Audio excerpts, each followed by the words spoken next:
Buenas tardes, es un placer para mí dar inicio a este webinar ESG y Compliance, poniendo foco en lo social y en la gobernanza. Antes que nada, de parte de Arpel, quisiera agradecer a la audiencia, a los panelistas que han dedicado su tiempo para prepararse para esta sesión y compartir su conocimiento. Este webinar es el tercero que realizamos este año sobre esta temática. Y es otro de nuestros esfuerzos por impulsar una gestión más sostenible en las empresas, una gestión que apunte más a la transparencia, a evidenciar, a reconocer y evidenciar los impactos sobre las personas, sobre el ambiente que las empresas del sector tienen y sobre todo desde ese lugar poder gestionarlos adecuadamente para precisamente avanzar en una gestión más sostenible y más integrada con los stakeholders. Dicho esto, voy a darle en un minuto la palabra a María Archimbal, que es la moderadora en el día de hoy, quien va a presentar a los disertantes y llevar adelante esta sesión. Antes de eso, algunos avisos. El webinar va a ser llevado adelante en inglés. Quienes precisen traducción o quienes deseen traducción al español, debajo de sus pantallas van a encontrar un pequeño globo en donde pueden elegir el canal del lenguaje en el cual lo quieren escuchar, ya sea en inglés, en español o en el audio original. Al final de este webinar se va a realizar una encuesta de satisfacción, la van a estar recibiendo. Y por otro lado, en todo momento está habilitado el espacio para hacer preguntas a los disertantes. Por favor, hacerlas mediante la herramienta de Q&A y no mediante la herramienta del chat, porque para nosotros es mucho más fácil la gestión de esa manera y nos aseguramos de que no se pierda. Muchísimas gracias nuevamente por estar aquí. Y bueno, María, la palabra es tuya. Muchas gracias, Pablo. Good afternoon, everyone. As Pablo said, first of all, I would like to thank Arpel for this opportunity and creating these valuable spaces where we can share our experiences and our thoughts on trends and challenges that we are facing in our industry. I also want to thank the audience for being with us this afternoon. And of course, I want to especially thank the speakers who, as Pablo said, dedicated some time to preparing the conversation that we're going to have today. As Pablo mentioned, also these workshops on ESG, it's an initiative that we have been working on with Arpel, realizing the importance that ESG, the three letters of the abbreviation, are starting to have in our agendas. Not only from a compliance viewpoint, but from an extended point of view. And what does ESG mean, or what do we think when we talk about ESG? Well, ESG is a standard or a criteria by which companies are being measured lately, or have started to be measured in a broad way regarding socially desirable ends, right? So the E stands for environment, as you should know, and that measures the company's impact on the natural environment where the company operates. The S stands for social, and it focuses on the stakeholders and the company's relation with stakeholders. And in this sense, we should mention that it's not just the shareholders or what we once thought as shareholders, but it's an extended concept of stakeholders, which includes internal and external, I would say, actors, meaning employees, but also suppliers, shareholders, customers. And finally, the G, which stands for corporate governance and focuses on the role of top management of the company, the board of directors of the company, the responsibilities and their duties. So ESG now, we could consider ESG as a new megatrend, which is shaping the way companies operate, and it's holding them accountable not only for what they do, but for what they don't do and the way they do things, right? So the role of the corporations in society is changing, and the way the stakeholders, as I said, are looking at at corporations is changing. It's no longer the focus on maximizing profits, not just profit, but it's also focusing, or the focus is turning into how the company serves the interest of the stakeholders. And as I mentioned before, this expanded concept of stakeholders and the impact these corporations or these companies, these organizations have in the societies they operate at, in the local communities in which they have a relationship with.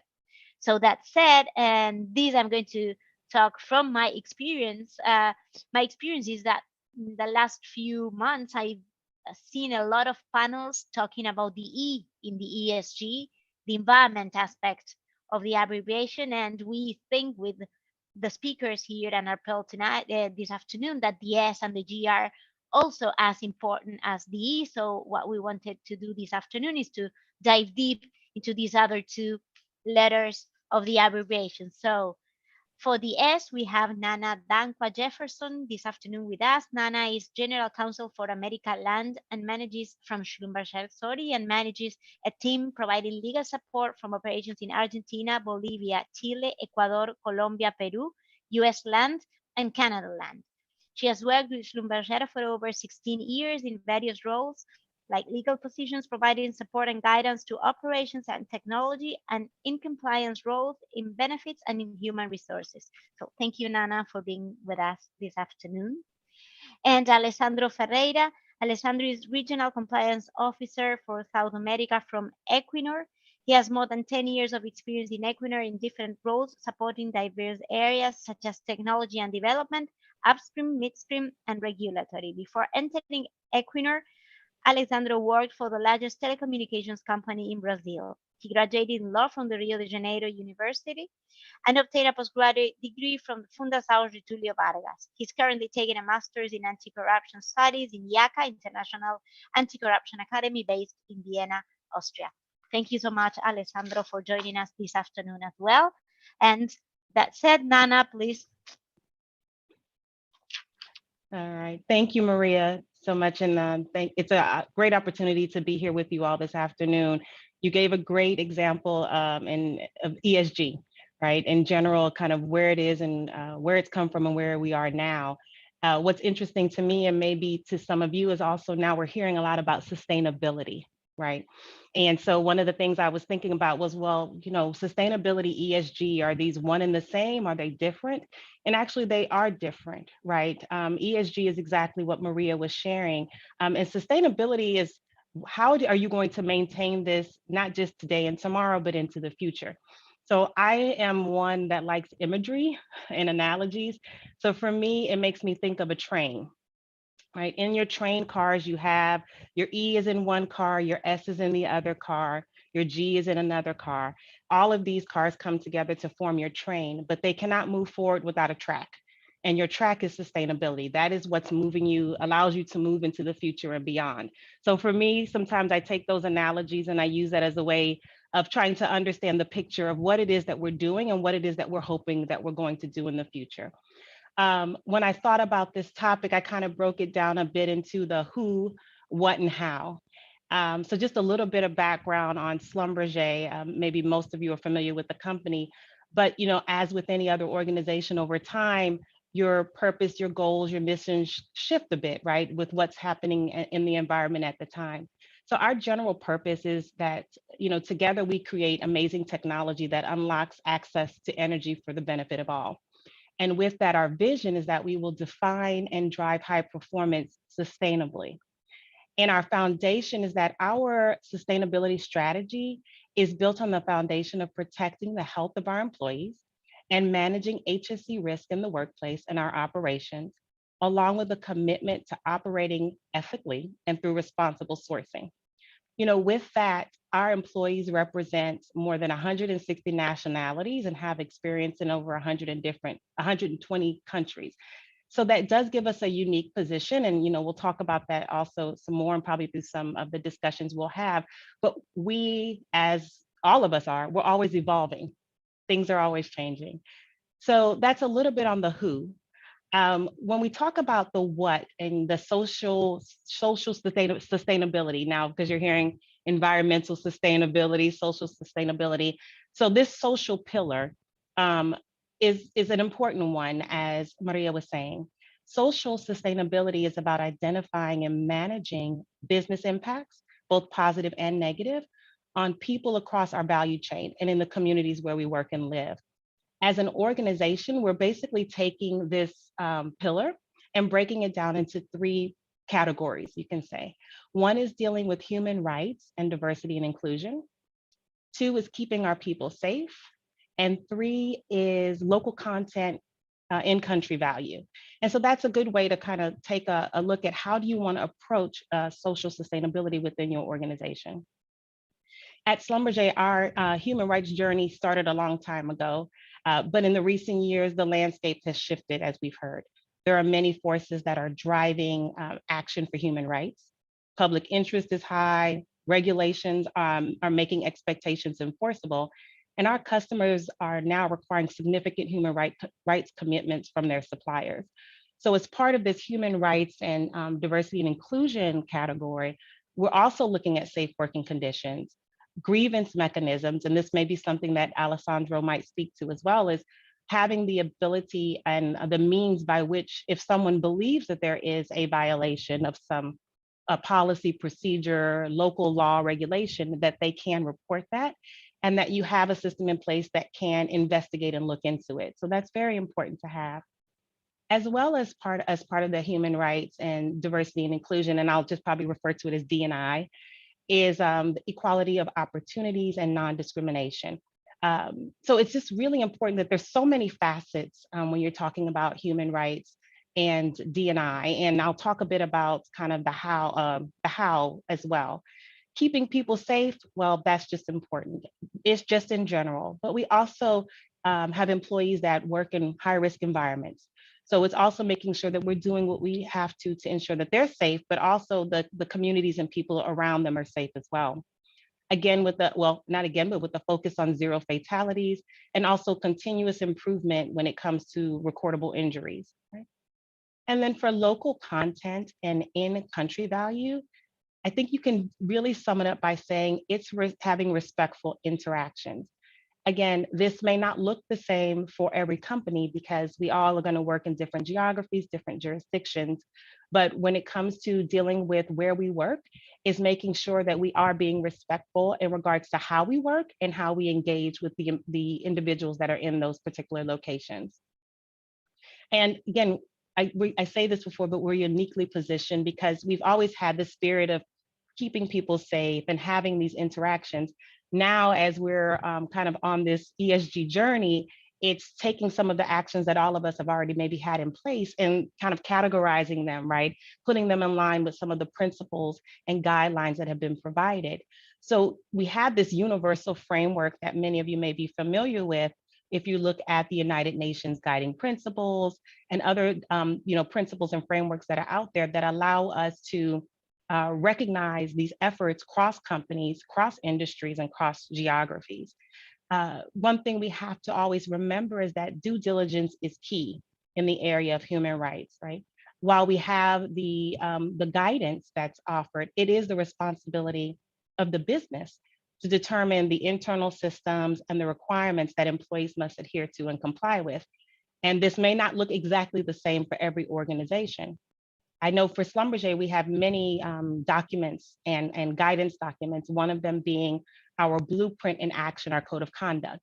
So what this is that it is a guide for employees to understand the sum of their actions as individuals, but the sum of our collective actions as an organization and what effect that has, to the community at large.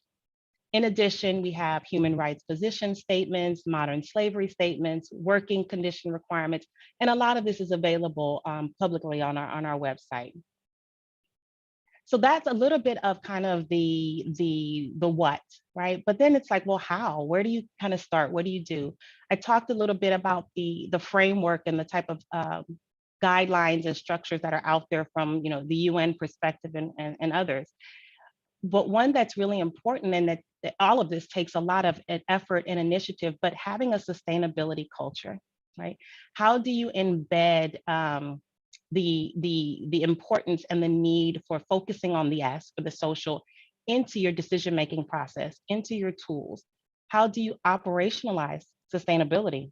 to drive alignment of business decisions with the objectives that you have for the social pillar of ESG.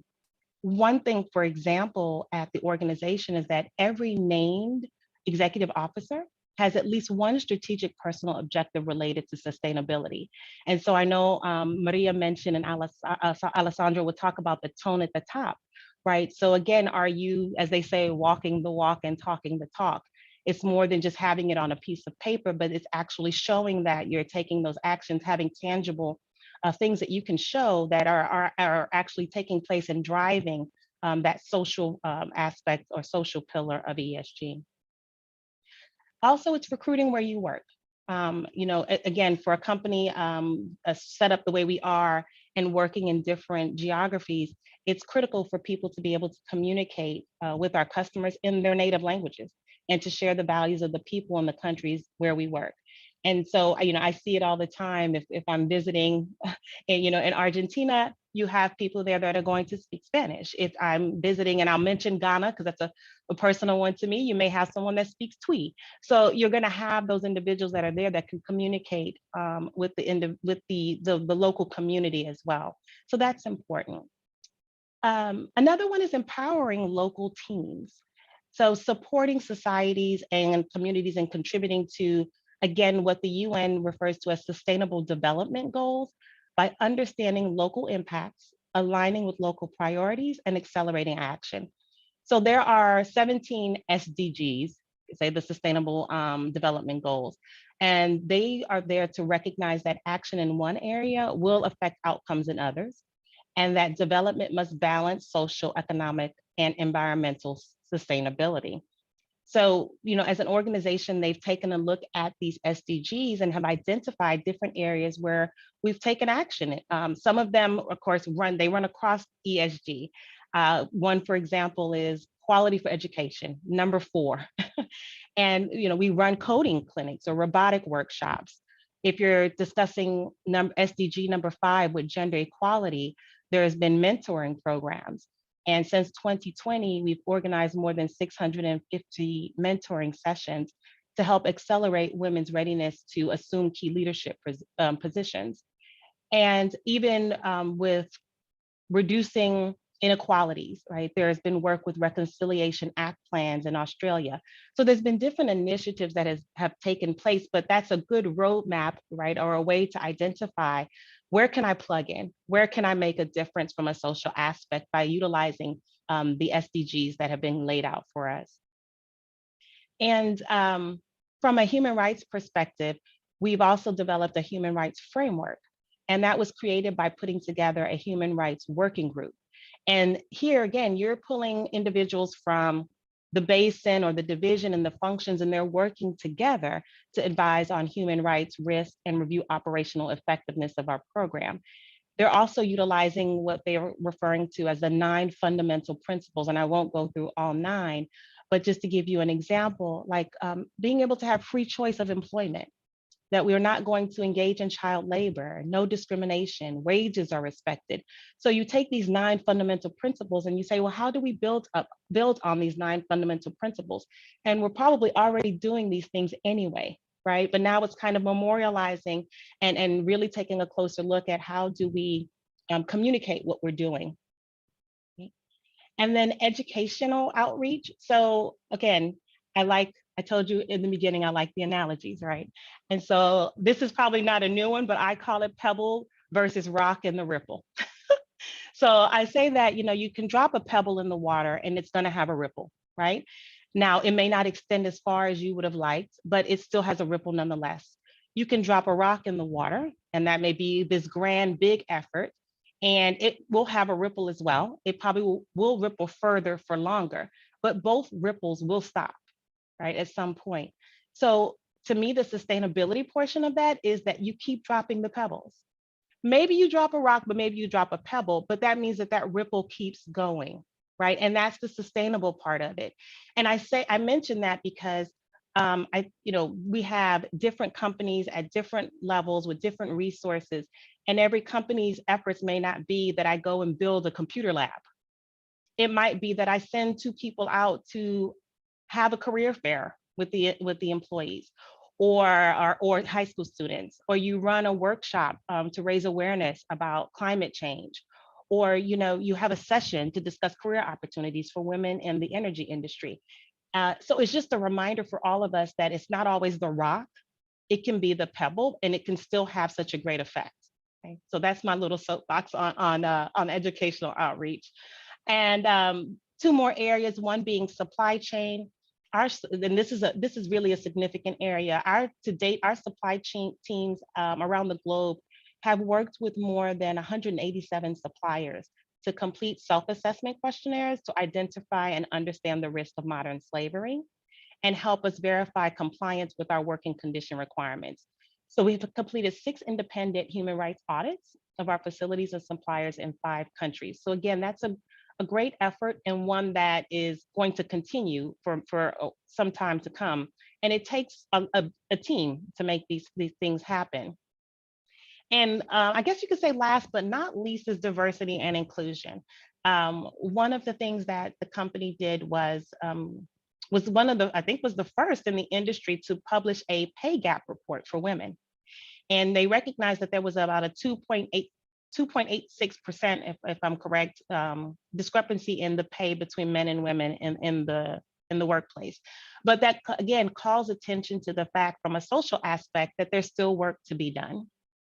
The other that may or may not be as familiar with everyone on the call is ERGs. Those are employee resource groups. And that is really a grassroots effort from the employees. Again, we talk about moving from the shareholder to the stakeholder. These are the employees that are now stepping up and saying, hey, I want to have a voice here. I'm interested, I'm passionate, and this is how I go about doing so. So it's employee led, and it's, someone from the company at the executive level is sponsoring it. And you see this, we've had one for Connect Women for actually over the last 15 years, but we've seen the addition of other ERGs along the years, and more so in the last 2 or 3 years, and even the last one that we call Disability. So it's focused on individuals that may have a physical or mental disability, but it shines the light on those different areas, and that's, again, goes back to that social pillar. So I'll close by asking you a few questions, more rhetorical for you to kind of think about. There was a comment that per the UN guiding principle, businesses should address adverse human rights impacts that may result from its own activities and business relationships, and provide access to remedies where a negative impact occurs. So I'll ask you a few questions, and some of these you already may have answers to, and you may already have them in place, but do you have an allegations program? Do you have documents that set the expectations of how workers should be treated? Are you monitoring, auditing your suppliers? Do the suppliers know and comply with your requirements? Have you assessed the impact your organization has in the communities in which it operates and does business? How are you educating your workforce? What tools and programs do you have where you can incorporate your initiatives and goals? Have you identified your sustainability goals, even at a high level? And do you have a strategy for your sustainability goals? So just a few things, a few food for thought, some questions to kind of ponder. And like I said, you may already have your answers to that. But again, we're all coming in at different levels with different experiences. So it's always good to take a step back and reassess. Thank you, Maria. Thank you, Nana. Before going to Alessandro, I would like to make a comment on all of the things that you mentioned are super important, but I want to highlight, I think, the educational outreach that you mentioned, which I think it's very important, and it has a link with the diversity and inclusion issue, mostly for us who are women. And I'd like to make this point that it's only 22% of women working in the energy sector.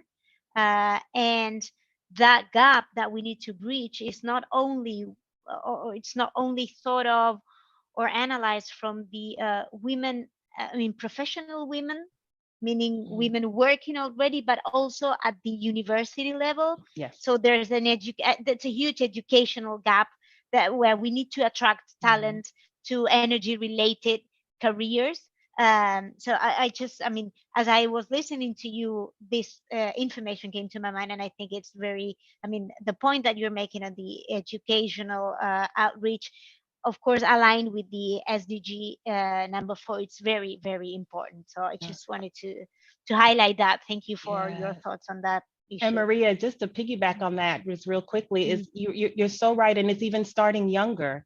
So it's, you know, if we're waiting to university, it might even be too late. So it's introducing Exactly. them to STEM in elementary school, right? So yeah, Yeah. and that's just getting out there, maybe volunteering and spending some time. So thank you for bringing that up and highlighting that.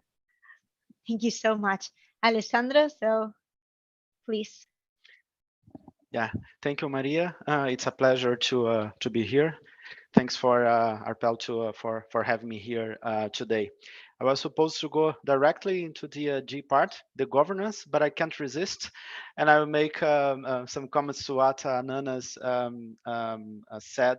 To what Nana said about human rights due diligence, and I will say a few words about a very important legislation that came into force last month, 1st of July in Norway.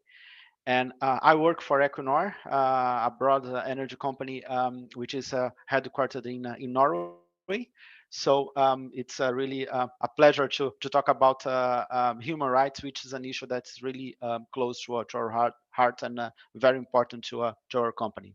So basically, in July last month, a law has been was enacted in Norway. It's called the Norwegian Transparent Act and Responsible Business Conduct. So this law, amongst other things, basically imposed the obligation of companies to perform human rights due diligence on its activities, including its supply chain. So it's about human rights activities. In Equinor, back already in 2015, our board of directors approved a human rights policy that was applicable to all countries where Equinor has operations, including Brazil. I'm, by the way, based in Rio, Brazil. And this policy already stated the need of Equinor performing human rights due diligence on its activities. Equinor's human rights policy is based on the United Nations Guiding Principles from 2011, which in turn inspired the OECD guidelines for multinational enterprises. This Norwegian law or act in practice implements the OECD guidelines in the Norwegian national legal system as far as the duty to perform due diligence goes. So accordingly, the act has not fundamentally changed Equinor's human rights work or approach in Norway, in Brazil, or anywhere. For us, it's really central that this Norwegian act, like the international framework it is built upon, supports a risk-based approach to the human rights work of business, and that's really key. That this is done on a risk-based approach. This, at the end of the day, means that companies subject to it should prioritize their human rights due diligence efforts based on the severity of the potential human rights risks, and also on something that is called a closeness to the business. Yeah. In Equinor's view, this act, which again is really important, that the fact that this act support this approach is essential to improve the human rights and working conditions affected by the company's business. Done in a correct manner, we believe that it will allow us to put our efforts where they are most needed, and where we as a company can have the biggest positive impact. And the relevance and fundamental wisdom of such an approach becomes particularly apparent in light of a company like Equinor, which has more than 10,000 first-tier suppliers, and each one of them can easily have 3 or perhaps 4 sub-suppliers. So, and moreover, we also have business in more than 30 countries. So again, risk base is really essential. Another important element of this law in Norway is the fact that from 1st of July, companies need to respond to information requests from members of the public about the human rights risks in the company's operations and related due diligence activities. This is really, I think, something important and new that we don't find in many places. I only know Norway on that regards. So of course, that in spite of the law, companies should adopt a continuous improvement mindset related to these acts and to the human rights work. This job, the work on human rights, will realistically speaking never be completed. It will always be room for improvements on that front. Having said that, let's now move to the G part, to the governance part, and I would like to start with a quote from the renewed economist Milton Friedman, who in the 70s wrote an article that was published in the New York Times Magazine, whose title was "The Social Responsibility of Business is to Increase Its Profits." And that goes without saying. He basically says, and I'm quoting him, that company managers are agents of the individuals who own the corporation, and therefore their primary responsibility is to the owners, right? And there is one and only one social responsibility of business: to use its resources and engage in activities designed to increase its profits, so long as it stays within the rules of the game, which is to say, engages in open and free competition without the deception or fraud.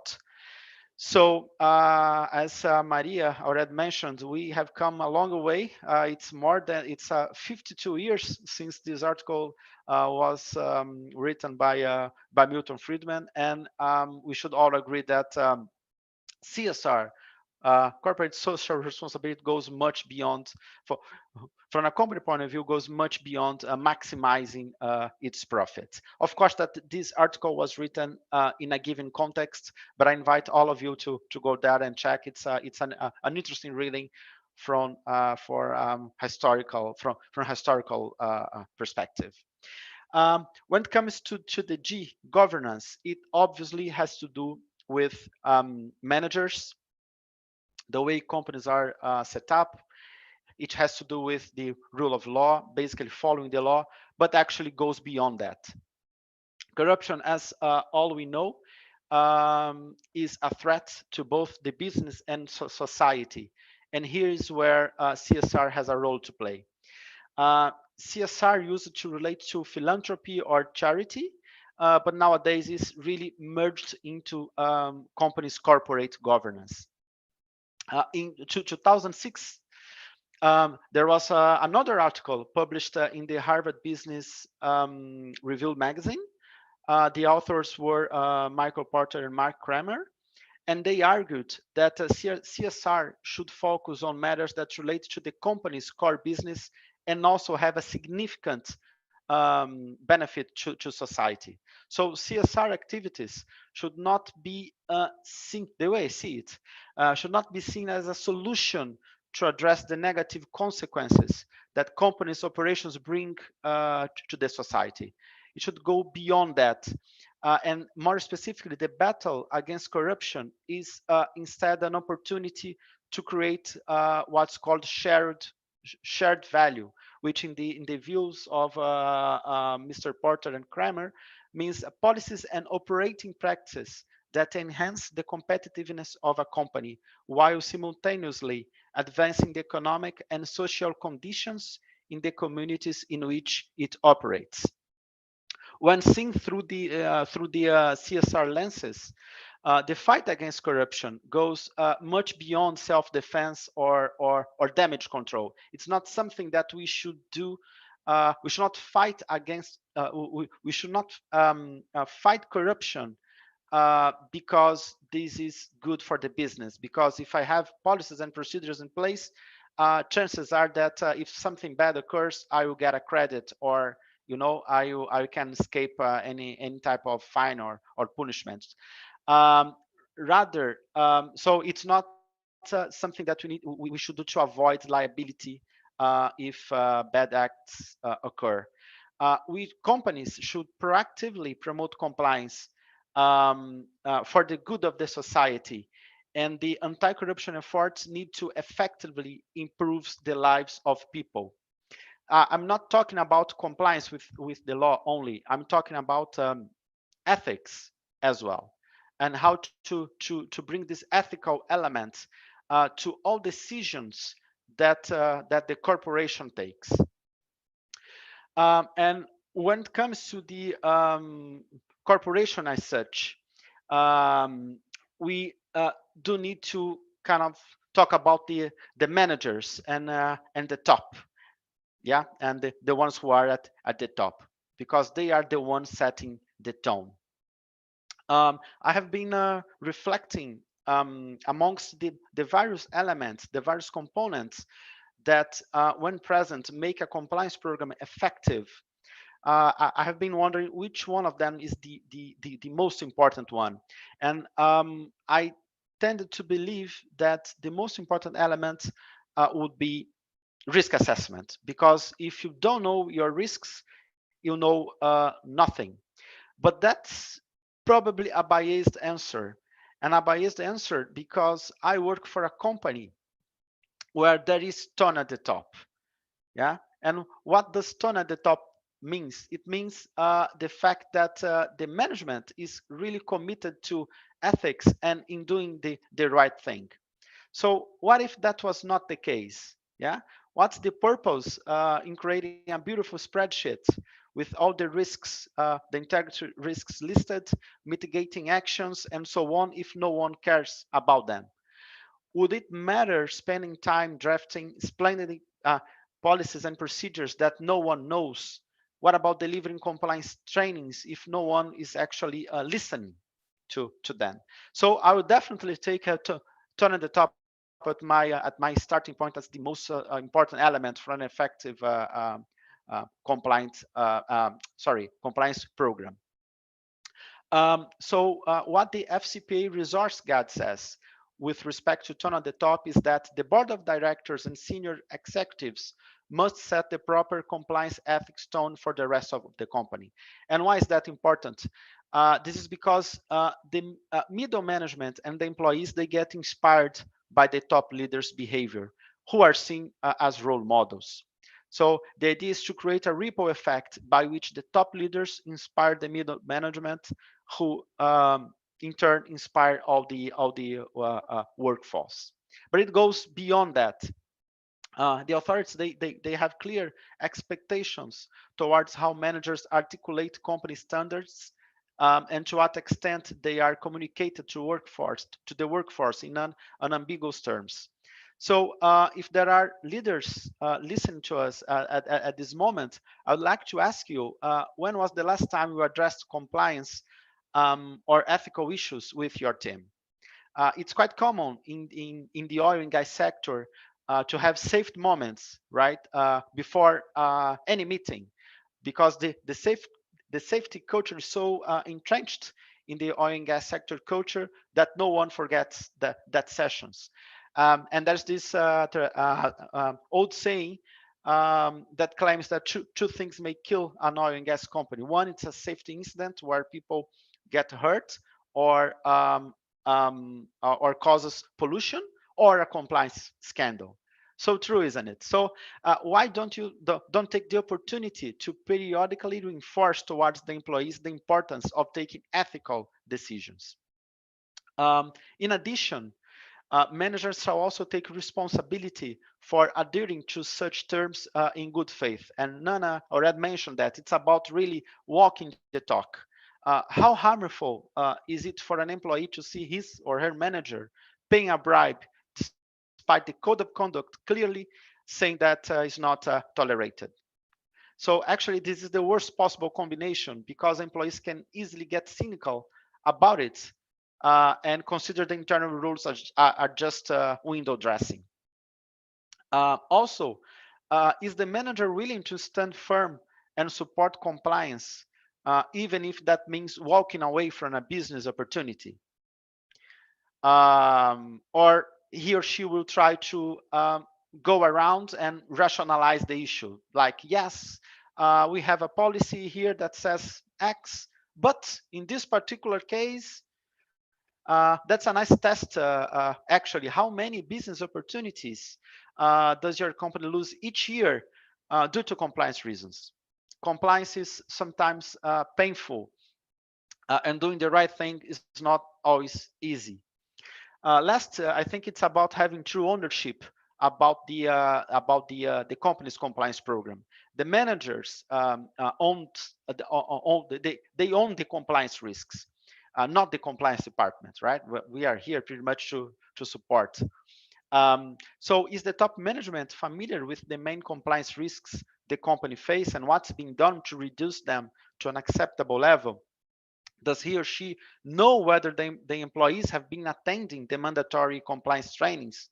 And here's I would like to finish my my participation, or the first part, by telling an interesting story that illustrates this point.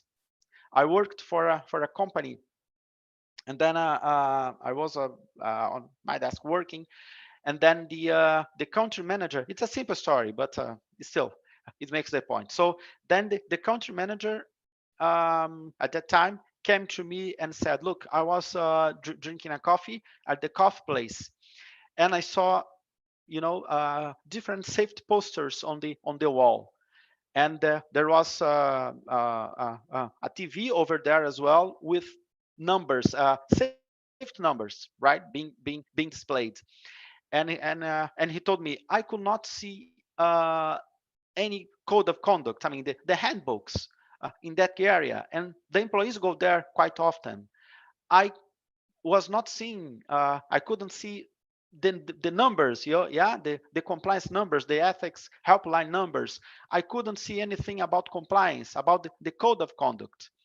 Don't you think we should be more visual about it, just as safety is?" And that was really spot on.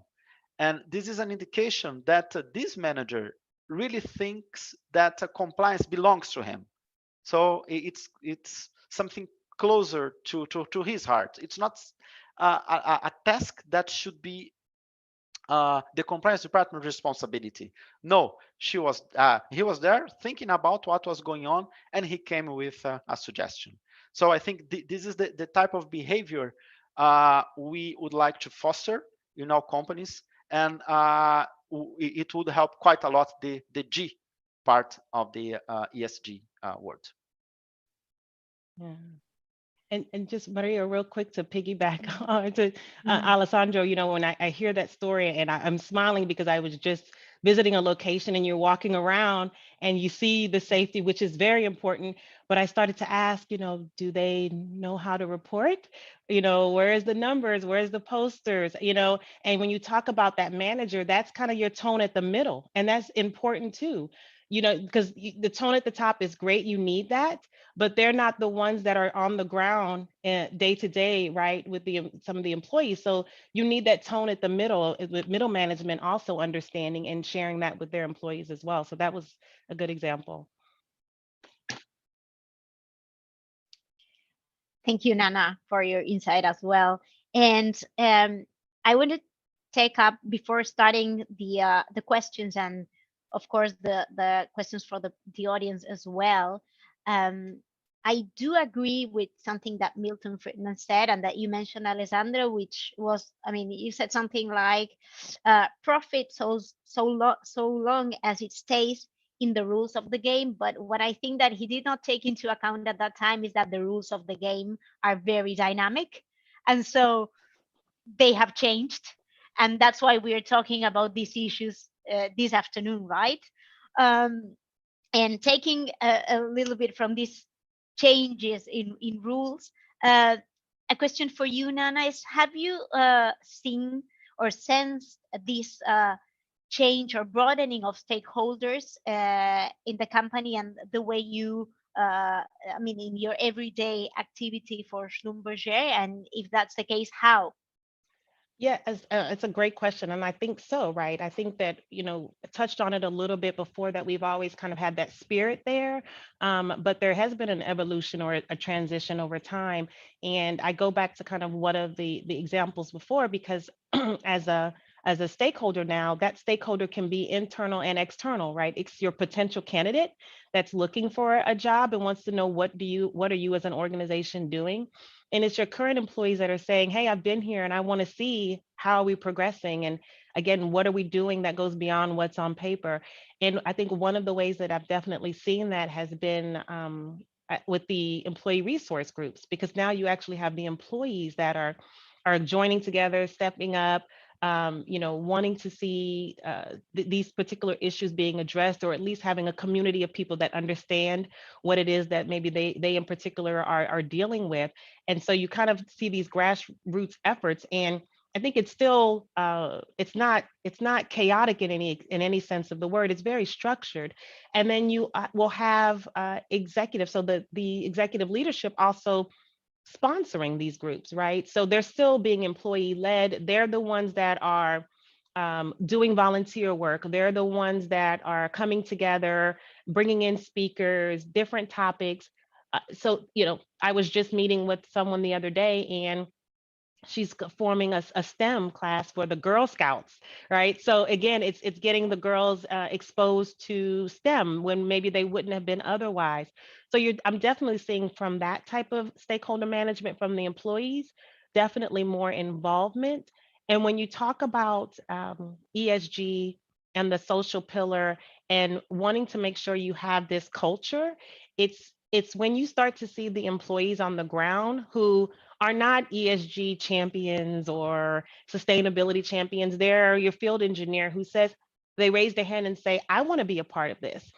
And then they're coming with all of these great ideas. And I was talking to one of my colleagues, they're like, oh, I'm taking this person to go meet with this person so that she can share all of these wonderful ideas that she has about what can we do locally with the communities there.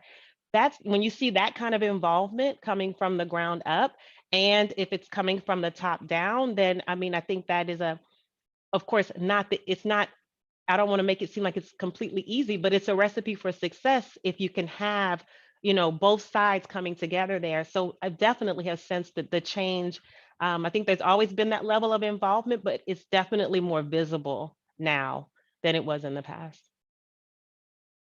Good. And Alessandro, taking or going back to what you were mentioning, and this, I think that this recognition of new stakeholders also has to be aligned with this tone of the top you were mentioning, and the importance, and of course what Nana mentioned, the top of the tone of the middle as well, because I mean the organization, I mean we should see the organization as a whole, right? So we wouldn't do anything with just a tone at the top or a tone at the middle, but we need to have this sort of continuation, right? So how important do you think that this the fact that the company sets an example, and again, I want to take back on something that you said that I think it's very important. You mentioned it's not just compliance, but it's ethics as well.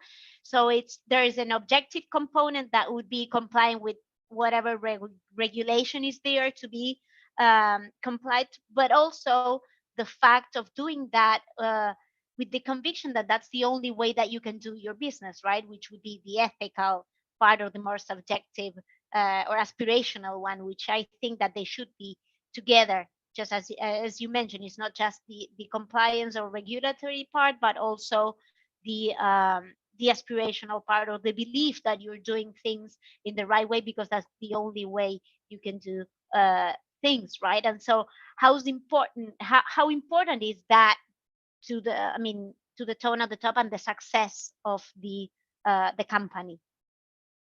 Yeah, I think we live in a world where the expectations are getting higher and higher. Of course, companies are out there to make money too. They are out there for different things, but also for making money. That's good for the society, by the way. But um, as you said, they are there to make money according to the rules of the games, and the rules are evolving as we speak. I think the temptation to use the law as a shield for bad decisions will always be there. And what do I mean by that? Well, we can do this because it's in accordance with the law, right? I'm not violating any law if I go ahead with this project, with this business opportunity. But is that enough? I don't think it is enough. We need really to bring this ethical dimension to all decisions the company take. This is a bit subjective, of course. Who owns ethics, by the way? Is it the compliance department, the top management? Does it have an owner? Um, well, maybe not. And I do think that the more you discuss before you take a decision, um, the more likely it is for the decision to be good, basically. Because then you'll be hearing other voices, you'll be taking into account other perspectives. Yeah, you'll be seeing the problem from different angles. So I think the key element here is that let's discuss. Let's take some time before taking the decision. And let's be mindful that compliance with the law alone is probably not the only criteria that you should use. And managers, they have a big role on that one because they are the ones taking the decision amongst other things. And when you see a manager concerned about ethics, not only about profits, not only about what the law says, I think that sends a quite strong message to the organization on the company's values. You mentioned something very interesting, Alessandro, a concept. I think, well, the word decision or the decision-making processes, and we've seen in many anti-corruption cases that consequence of corruption has been due to maybe flaws in decision-making processes. So in that sense, what do you think are the main enemies of good decision-making from the compliance point of view?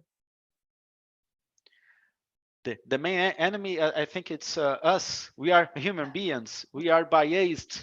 Yeah, we have bias. We tend to kind of fall in traps. So I think the first thing is really about recognizing the fact that there are some flaws in our own behavior.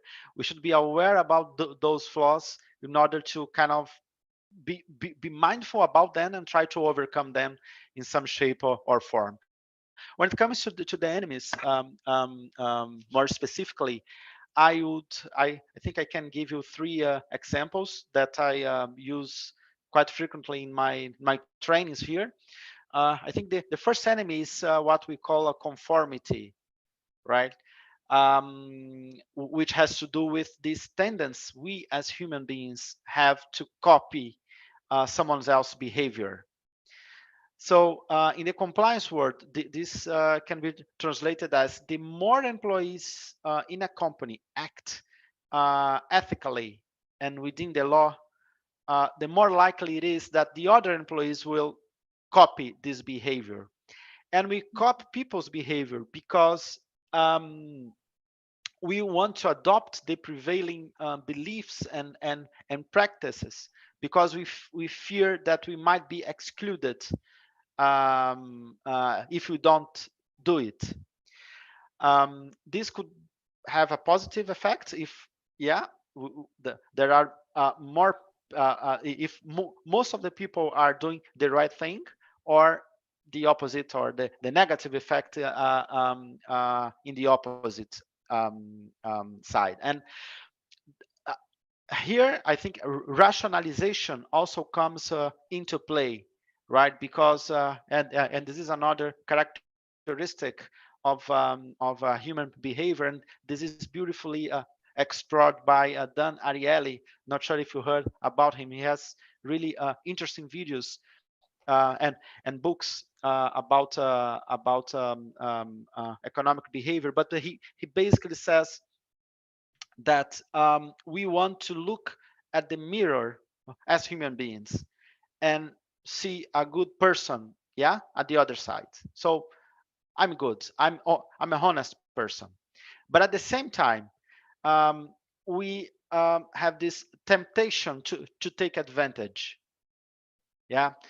And then there should be an equilibrium between these two things, which are opposite things, right? And the way we find the equilibrium here is by rationalizing our own behavior. So I'm talking about phrases like, okay, so I'm honest, no doubt about it, but we are living COVID times, right? We are in an emergency mode. So I will do this, which is not exactly correct.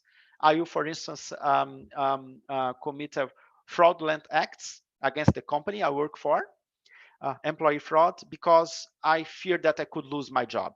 But hold on, when things get back to the normal, I will behave in the right way again. It's about, oh, I did this, but my colleagues, they do much worse things. You know, everybody does the same in this country. This is the prevailing behavior. So what? So, you know, so this type of rationalization, we really need to be mindful about it to avoid, because that's not good behavior compliance wise. The other two enemies, if I may, has to do with atmosphere. So how's the working atmosphere in your company? Is it too competitive? What about the incentives? What about your reward system? Do you reward the person who sells the most, and period? Is there trust inside that company amongst the employees? In an atmosphere where harassment is the prevailing behavior, where competition is out there and the employees don't trust each other because they are, you know, enemies in a way, because they are competing against each other, I think that's a bad thing for compliance. And the third enemy is, of course, time, right? And we, as a compliance professional, we sometimes are under time pressure to give advice or to handle risks, right? And that's sometimes unavoidable. But we need to be mindful that, you know, we need to spend some time before we give compliance advice or before we take decisions on behalf of the company. Because if you don't take the necessary time, the appropriate time, odds are that the decision will not be good, because we will not be taking into account certain key elements that must be present for a decision to be really ethical. So conformity, atmosphere, and time. And I would like, if I may, Alessandro, maybe add one more enemy. Let's see what Nana says. We've been saying, and you mentioned as an example, this Norwegian Transparent Act, and not only that there are new stakeholders that are watching all this sustainability and ESG issues, but also regulators are. And considering what Nana mentioned, the number of nationalities Schlumberger works with and the number of countries plus hundreds that they operate in, what do you think, Nana? And me, myself, I would say it might be an enemy as well, about some sort of standardization or one size fits all regulation, which some regulators, with maybe a good intention of trying to maybe sort of standardize or give more information for investors or for those stakeholders, but they promote this sort of one-size-fits-all regulations, which I don't know if they are so good on a general basis. Yeah. And so Maria, just before I jump to your question, do you mind if I comment to Alessandro real quick? Because you had some really good points there. And one, I recall saying sometimes when we've had the trainings that just because a behavior doesn't have to be illegal to be unethical, right? So it can be unethical and, and still be a legal issue. So you have to deal with that. You asked who owns ethics. We all do. We all have a responsibility. We may have different levels of responsibility based on our jobs, but we all, have a level of responsibility to adhere to our code of conduct, the laws, what have you. And when you talk about ethics and compliance, one of the things is for all of us to remember, especially those that are joining our organization or fresh outs or new hires, is sometimes we want to put ethics and compliance almost like governance in a bucket, right, in its own little category, but it really covers everything. It touches everything. And when we've had trainings, we have some employees as they're going kind of through a fixed step program, they have to do a project. And as part of their project, they have to interview with different functions within the organization. And one of those functions is legal. And so I used to tell them, and here I come with another one of my analogies. I said that, ethics and compliance is like a tree. I mean, its branches just stretch out into every area. So if it's HSE, you're going to have ethical and compliance issues. If it's finance, so it's just kind of remembering that embedded in everything, that it's still there. And if you take that on and process that and make that part of the culture too, you hope that when someone runs into that situation, we're not rationalizing, we're saying, no, or no, maybe not, but we need to do X, Y, and Z. We need more time in order to address it. So there's really good points, Alessandro. So Maria, thank you for allowing me to kind of to say something there. But the standardization, you have a very good point, and that is a challenge, right? Especially if you are a company that's operating in a number of different jurisdictions. And we see it within the organization. You roll out a global policy, and then I'll use the US, for example, it doesn't fit. You're going to have to make the adjustments that are specific for those areas. I think you do want to have a floor. You want to have a floor, which may even be above what a regulator says you're supposed to have. And in many instances, it is. If I think about it from the social pillar, then you're going to have some level of standardization if you're looking at like the UN guiding principles or the SDGs. That kind of gives you that level playing field and level of standardization. But how you're actually implementing that is going to look different. So I'm not going to do, what we might do in the US isn't going to work in Ecuador. And then what we may do in California may not work in Texas. So, you really do have to step back a bit and take a look at it and say, okay, this is the guiding principles or the document that we have here, the working document. Now, how do I make that apply within the areas where I work? And that's going to be required. You're going to have to really tailor it in order to make a true impact. Interesting. And we have a question from the audience, which is regarding human rights due diligence.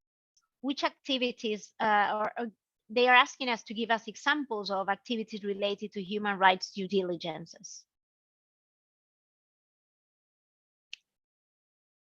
Well, I know, Alessandro, you may touch on this one too. I think one of the areas, because due diligence is not just one particular area, is that, and I have background noise. So Alessandro, if you want to jump in, feel free. Yeah, let's say, for instance, how does your supplier treat its employees?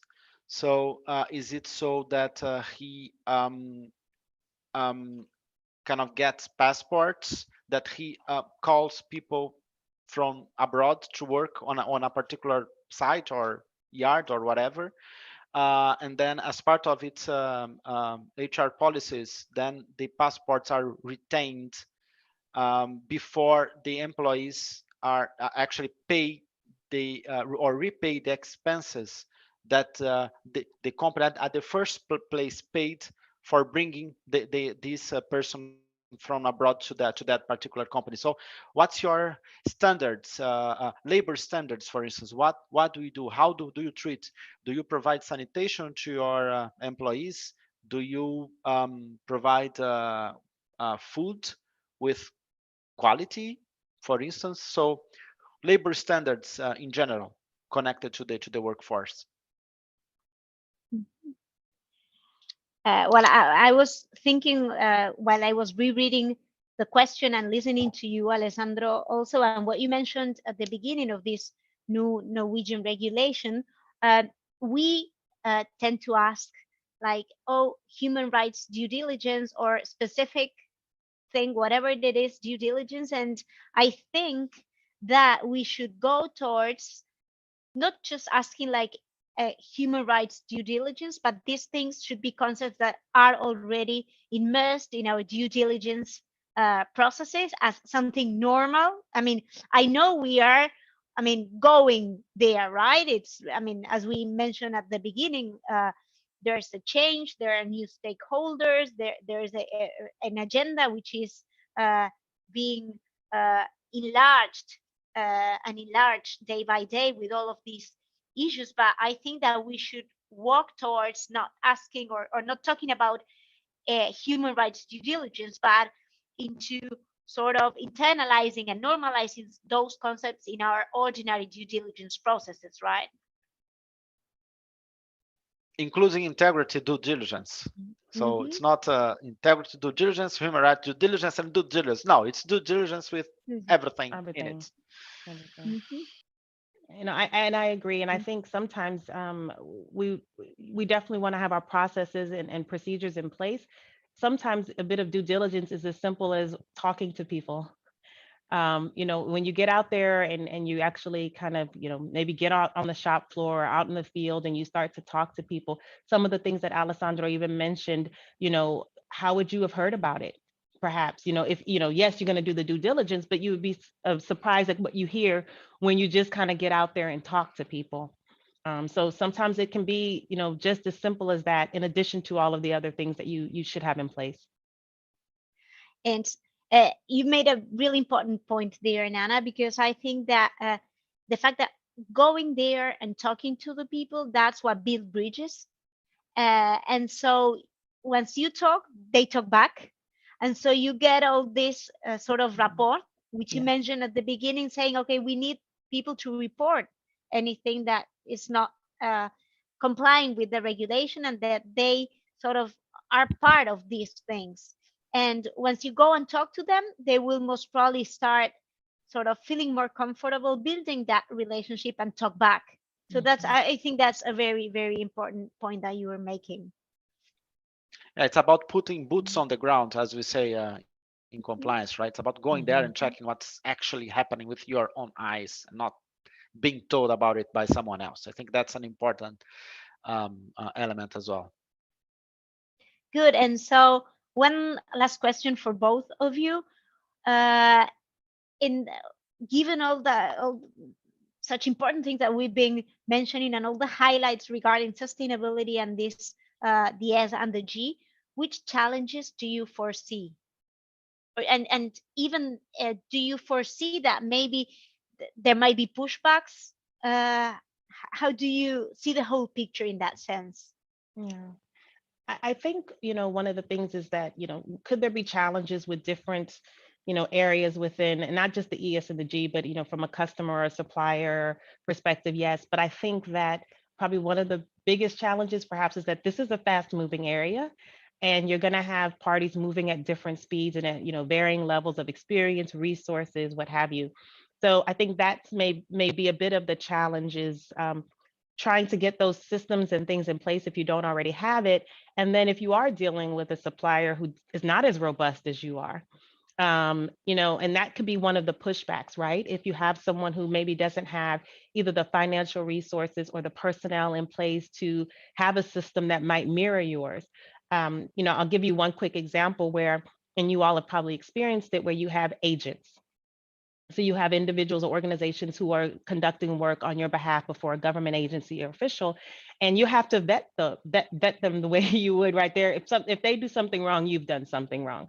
So again, you're doing your due diligence, but you may run across an agent who checks all the boxes. Everything is fine, but they don't have the same resources that you have as an organization. So what we've even seen is, maybe you're training them on, what the expectation is. This is what our code of conduct is. And that training kind of gets them that footing and lets them understand what your expectations are as an organization. And they're not automatically discounted just because they don't have this full robust program in place. So you could see some of that pushback there, where they say, I just can't do it. And then also with our employees as stakeholders, right? That's where you want to make sure you're getting the buy-in and the contributions from the employees as well, because they're the ones that help make this work. It's not going to be just one person or one function that does this and makes it run. It's going to take all of us, from the ethics and compliance standpoint, as well as being the boots on the ground from providing the volunteer services, getting engaged, as well as making sure that we're spreading the message about what the organization is doing, and involving those at the ground level in the communities in which we work. So I could see some pushback in those two areas. Is how do you get sometimes a little bit creative and in a compliant manner that you can still address those issues and be able to move forward. Thank you, Nana. Yeah. No, I fully agree that companies and countries, they move at different speed. Yeah, I can easily see pushbacks related to, sorry, where is it in the law that I should do this, for instance, or your counterpart, your supplier, for example, may not have this mindset, yeah, at all. But your company wants to do it, right? Hopefully not only because the law from your home country says so, but because you think this is simply the right thing to do. And here's the most important role then your company plays, because it's about convincing others that are not obliged to do it to actually engage in the same type of good behavior, right? Is to promote this value and this practice everywhere where you operate. Because if you start to do it, then suddenly several companies will follow you, and then this only company that is against it for different reasons may be out of the business, right?